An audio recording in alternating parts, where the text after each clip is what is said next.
여러분, 테러리스트의 시계라는 말을 들어보신 적 있으신가요? 바로 카시오 F91W 이야기입니다. 9.11 이후 관타나모에 수용된 피의자들의 손목에서 이 시계가 반복적으로 발견되고 알카에다 같은 테러 집단이 F91W를 활용해 사제 폭탄을 만들기 시작하자 미 당국은 F91W를 범죄의 표식처럼 다루기 시작했습니다. 고작 2만원짜리 플라스틱으로 만들어진 손바닥만한 시계가요. 물론 그 이유는 아주 단순했습니다. 세상에서 가장 많이 팔린 시계였고 구하기 쉬워서 폭탄 제조에 활용됐기 때문입니다. 하지만 이 시계 단순히 폭탄 제조에만 이용된 게 아니라 수많은 사람들에게 널리 사랑받았는데요. 디자인도 바뀌지 않았고 럭셔리함을 내세운 것도 아닌데 어떻게 사랑받게 된 걸까요?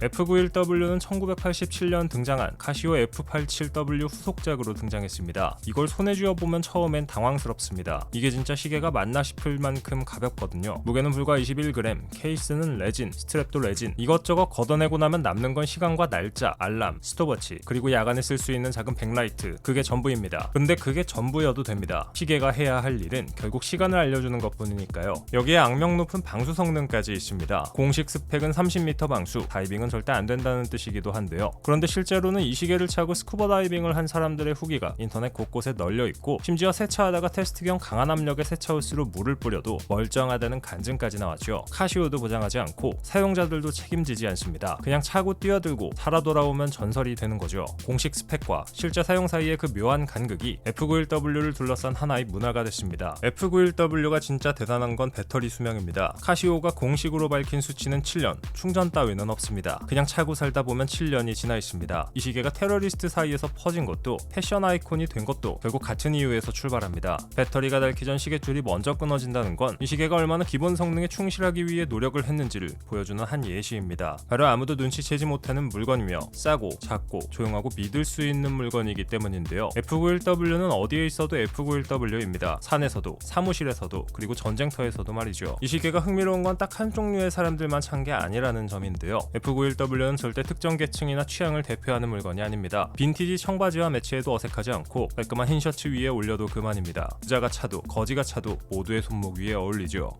이렇게 사랑받은 F91W의 뒤를 이어 출시된 시계들이 있습니다. 그중 하나가 1989년 등장한 A158W로 어떻게 보면 F91W의 사촌인데요. 내부 무브먼트는 거의 동일합니다. 시간과 날짜, 알람, 스톱워치, 그리고 기능도 같습니다. 다른 건 단 하나 외장인데요. 케이스는 레진이지만 고무 대신 철로 만든 느낌이 나고 스트랩도 메탈 밴드입니다. 같은 기능을 담고 있는데 손목에 올리는 순간 느낌이 완전히 달라집니다. A158W가 흥미로운 이유는 그 포지셔닝 때문입니다. 이 시계는 약 2만원에서 3만원 사이의 가격대입니다. F91W보다 비싸지만 여전히 세상에서 가장 싼 메탈 시계 중 하나죠. 그런데 손목에 차면 전혀 싸 보이지 않습니다. 메탈 케이스와 메쉬밴드가 만들어내는 실루엣이 80년대 빈티지 디지털 시계를 꼭 닮아있기 때문이죠. 하이 패션 브랜드들이 카시오를 오마주한 시계를 수십만원에 팔 때 원본은 여전히 2만원이었는데요. 그 역설이 A158W를 특별하게 만들었습니다. 지금도 카시오 전자시계 하면 이 시계가 입에 오르내리는 이유가 있죠. 잘 망가지지도 않고 내구성도 좋아서 오래 쳐다보면 망가지기만을 기다리게 되는 시계입니다. 물론 이렇게 저렴한 가격으로 판매되기 위해서는 재료 선택부터 디자인, 제조와 조립에 이르기까지 많은 부분을 생략해야 했죠. 덕분에 금속으로 된 스트랩이 기본 옵션임에도 싸게 구할 수 있습니다. 그런데 이 A158W에는 잘 알려지지 않은 쌍둥이가 있습니다. 바로 A159W인데요. 스펙은 완전히 같습니다. 같은 케이스와 밴드, 다른 건 생산지입니다. A159W는 야마가타 카시오, 즉 프리미엄 라인을 만드는 일본 자국 공장에서 만들어집니다. 겉으로 보기엔 거의 구분이 안 되는 두 시계지만 어디서 만들어졌는가 하는 사실 하나가 이 둘을 미묘하게 다른 물건으로 만듭니다. 물론 둘 다 지금도 전 세계에서 팔리고 있죠. 중국산이 싫다면 일본산을 구하는 게 낫겠죠. 카시오 시계 삼형제의 마지막은 바로 1995년 처음 등장한 A168W입니다. A158W와 외형 그리고 기능은 거의 같지만 시계줄, 다이얼의 디테일이랑 백라이트가 좀 다릅니다. A158W보다 A168W의 조명이 더 밝고 더 파랗게 빛납니다.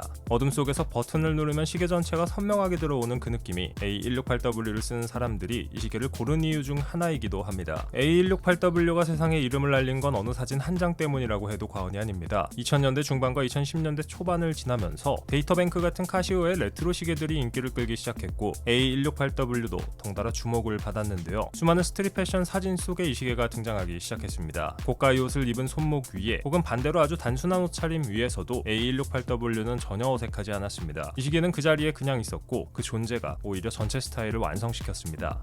F91W와 A158W 그리고 A168W 이 세 시계는 다른 듯하면서 결국 같은 철학을 공유합니다. 바로 필요한 것만 남기는 건데요. 카시오는 이 시계들을 만들 때 어떻게 하면 더 멋있어 보일까를 묻지 않았습니다. 어떻게 하면 더 잘 작동할까를 물었죠. 그리고 그 질문에 충실했더니 결과적으로 아이코닉한 물건이 됐습니다. 현재 시계 시장에는 수백만 원짜리 시계가 넘쳐납니다. 무브먼트, 케이스 소재와 브랜드 역사, 그리고 한정 수량, 그것들이 가격을 결정하는 요소가 되죠. 카시오의 새 시계는 그 반대편에 있습니다. 아무것도 증명하려 하지 않습니다. 그냥 지금 몇 시인지 알려줄 뿐이죠. 시계의 기능 그 자체에 충실하고 가격도 저렴한데요. 그런데 그 태도 자체가 오늘날 어떤 럭셔리 시계보다 강한 인상을 남기기도 합니다. 손목 위에 물건이 목소리를 높이지 않아도 된다는 걸 카시오는 오래전부터 알고 있었던 것 같습니다. 덕분에 카시오의 시계들은 시간을 알려주는 기본 기능에 충실하고 튼튼한 내구성으로 인기를 끌어왔는데요. 특히 내구성 부분은 다른 의미로 개노답이라는 말이 저절로 떠오르죠.